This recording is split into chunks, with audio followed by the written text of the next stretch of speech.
daawwannaa hojiif lixa Oromiyaa kan jiru jilli pirezidaantii mootummaa naannoo Oromiyaa obbo Shimallis Abdiisaan durfamu godina Wallagga Bahaa fi godina Horroo Guduruu Wallaggaatti piroojeektiiwwan garaa daawwateera. Piroojeektiiwwan daawwataman keessaa ijaarsi buufata xiyyaaraa Wallagga Bahaa isa tokko yoo ta'u, birrii miliyoona 700 fi miliyoona 48 kan hojjetamaa jirudha. Gaggeessaan piroojeektichaa jila kanaaf akka ibsanitti yeroo ammaa kana ijaarsi piroojeektichaa dhibbentaa 67 xumuramuu kan ibsan yoo ta'u, sadaasa bara 2013 guutummaan xumuramee tajaajila eegalas jedhan. Buufanni xiyyaaraa kun gaarii jiraachuu kan himan pirezidaantii Shimallis abdii dinagdee naannichaa ta'us himaniiru. Eerpoortii guddaadha kan hojjetamaa jiru. Kallattii kaargoo adda addaas kuduraaf muduraas karaa fuulduraatti oomishamus asii kaasuu danda'amutti yaadameeti kan hojjetamaa jiru. Ji'oottan muraasa itti aanan keessatti inni xumurama jennee eegna. Innis hawaasa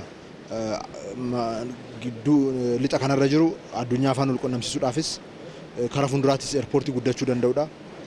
Isa gargaaramnee waan as jirus alatti baasuudhaaf alaa isas fiduudhaaf keessattuu turizimii faana wal qabatee jijjiirama guddaa fida jennee eegna. Illi kun itti fufuun aanaa Giddaa Ayyaana magaalaa Angar Guttiniitti piroojeektii bishaan dhugaatii waggaa 7 oliif harkifatee komii hawaasaa ta'aa ture daawwachuun hojii eegalchiiseera. Bishaan dhugaatii magaalaa Guttiniif karaa miliyoona 100 ta'u hojjetamee xumuramaatti kan jiru. Kun rakkoo hawaasichaa bu'uura raaniika bishaawwan kanaa gadi ta'an xixiqqaanis aanolee naannoo kana keessa jiru xumuramaa kan jiran, xumuramanis hojii tajaajila uummataatiif kennu kan jalqaban hedduudha kan jiranii. Isa kana gochuudhaan tajaajila akka waliigalaatti jiru fooyyessuudhaaf bishaan dhugaatii irratti tajaajila jiru fooyyessuudhaaf hojiin bal'aatu hojjetamaa jira jechaadha. Hoogganaan biiroo qabeenya bishaanii fi inerjii Dr. Injiinar Habtaamuu Ittafaa piroojeektichi sababa garaagaraan harkifachaa turuu kaasanii hawaasa 37 oliif tajaajilas jedhan. Piroojeektii Angar Guutee kan jedhamu magaalaa Guuteetiif nama gara 37 kan ta'u tajaajila laata. Kan inni eegale 2005 piroojeektii harkifate keessaa piroojeektii oomisha tokko jechuudha. Akkuma isa dubbanne piroojeektii baay'een waggaan 7 waggaan 8 waggaan 10 komanii ta'a jechuudha yeroo biraati.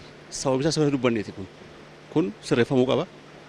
Sirrachuus qaba deemuus hin qabu jennee hojjechaa jirra jechuudha. Daandiin asfaaltii naannoo Oromiyaa fi naannoo Amaaraa wal quunnamsiisuuf hojjetamaa jirus jila kana kan daawwatame yoo ta'u, godina Horroo Guduruu Wallaggaatti piroojeektiin daandii Oborraa Siidan Tulluu Waayyuu kiiloomeetira 61.5 ta'us hawaasni naannichaa jiranitti hojiin isaa eegalameera. Yeroo waggaa 3 keessatti kan xumuramu ta'us hoogganaan abbaa taayitaa daandiiwwan Oromiyaa obbo Dajanee Fiqaaduu himaniiru. Piroojeektiin kun yeroo fi qulqullina jedhameen akka xumuramuuf hawaasni tumsuu akka qabu kan yaadachiisan ammoo pirezidaantii mootummaa naannoo Oromiyaa obbo Shimallis Abdiisaati. Jilli hooggantoota mootummaa naannoo Oromiyaa kun magaalaa Shaambuuttis bakka bu'oota qaamolee hawaasaa gadinchaa waliin mari'ateera.